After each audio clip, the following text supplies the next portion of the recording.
The Gemara in Masechet Ketubot, page 77b, discusses how to heal a Baal Haratan, that same disease that we're talking about that you can get from flies. Now they explain, what is this Baal Haratan? It's a growth in the brain. We call it today tumor.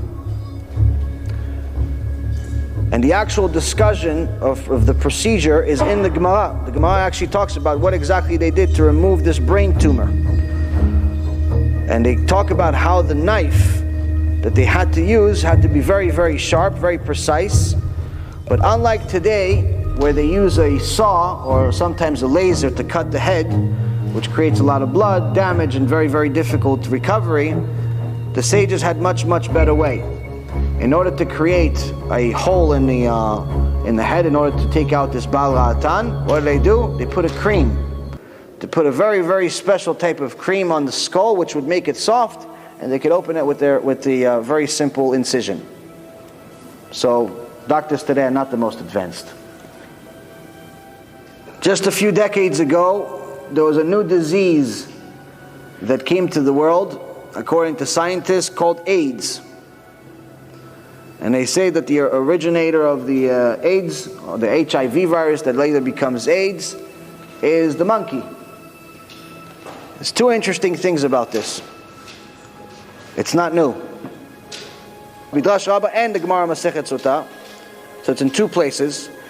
Both of these things were written 2,000 years ago. Any place that has a high level of promiscuity will have a plague of germs that destroy the body, specifically the white blood cells. Rabbi Simalai says anywhere that you see znut, which is promiscuity, anywhere that you see immodesty, women walking around half naked,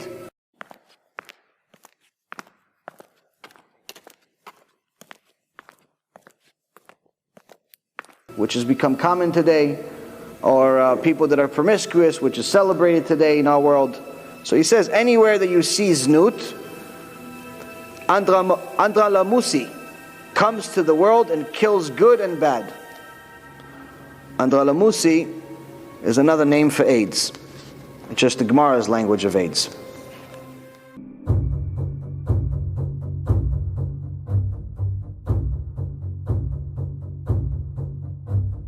Now, one other thing that's very, very interesting about AIDS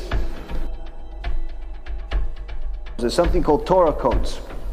Torah codes is finding secrets within the Torah using math, using computers and math. Where, for example, if you want to find certain information, let's say, for example, you want to find something that's already happened. So, for example, you want to find information about the Holocaust. Holocaust has happened, we know that it's happened. So there's different information, relevant words. You want to find where, if the Torah is divine, that means that it has to have all knowledge. Not just knowledge that existed 3,000 years ago. It has to have all knowledge, including today's lecture.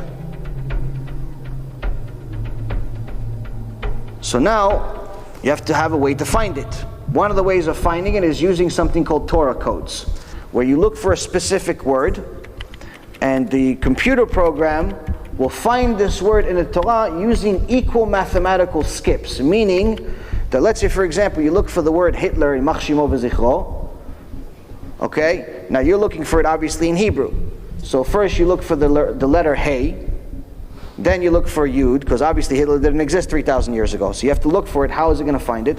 So if the computer finds this word, he's going to find this word where each one of the separation between each one of the letters has to be equal.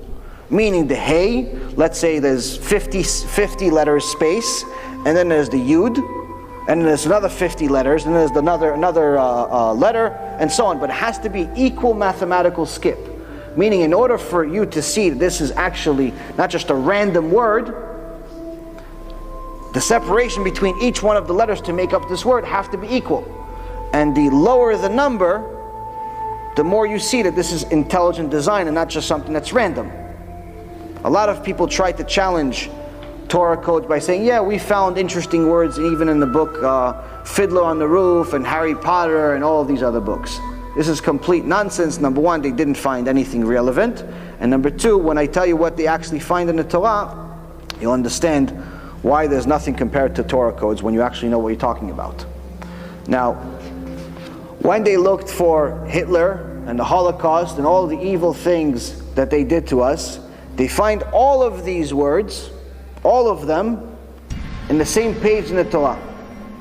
And not only do they find all of these relevant words, whether it's Hitler, or it's the Shoah, which is the Hebrew word for Holocaust, or it's different sergeants that he had, the generals that he had, or the concentration camps, the gas chambers, all of these relevant words that are hard to say and hard to hear, but all of these words are exactly on the same page in the Torah. And what is that page talking about? It talks about what happens when Am Yisrael doesn't listen to Hashem, the punishment we get. So you see that the page that you find all of these words is the very same page that is relevant to these words. So now, in the Torah, you're going to find interesting codes, you're going to find a lot of interesting things. One of the things that the Torah forbids is homosexuality. It forbids homosexuality. Hashem says you're not allowed to be a homosexual. Now, when you're looking for the word AIDS in the Torah, and anything relevant to AIDS, whether it's the doctors behind it, that discovered it, the scientists, and the originator, which is the monkey, all of those words you find on the same page. What's the page talking about? Two things: homosexuality and bestiality. Both of which are in essence, in Hashem's eyes, the same thing. How do we know that bestiality and homosexuality are the same thing in Hashem's eyes? Because every time that the sex crime of homosexuality is mentioned in the Torah, right next to it, it talks about bestiality. To Hashem, it's the same thing. So again, someone that has this problem, I understand, they have a desire, they're born that way. We're not saying we have to kill them. But just because someone has a desire does not mean they have to act on it.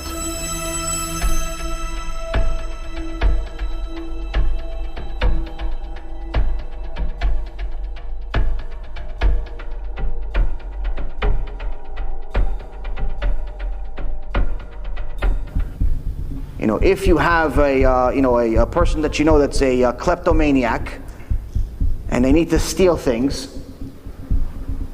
you're not going to invite him into your house. Yeah, but he was born that way. He's a kleptomaniac. Yeah, but let him be a kleptomaniac somewhere else.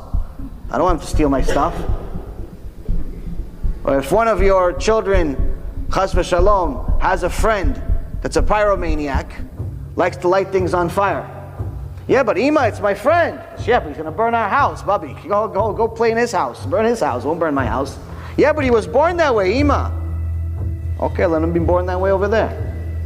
Meaning that just because someone has a desire doesn't mean we have to accept it to be politically correct. This is all complete nonsense. We have to do what the Torah says, because now that we see all of these proofs, we know for sure that Hashem is the one that told us.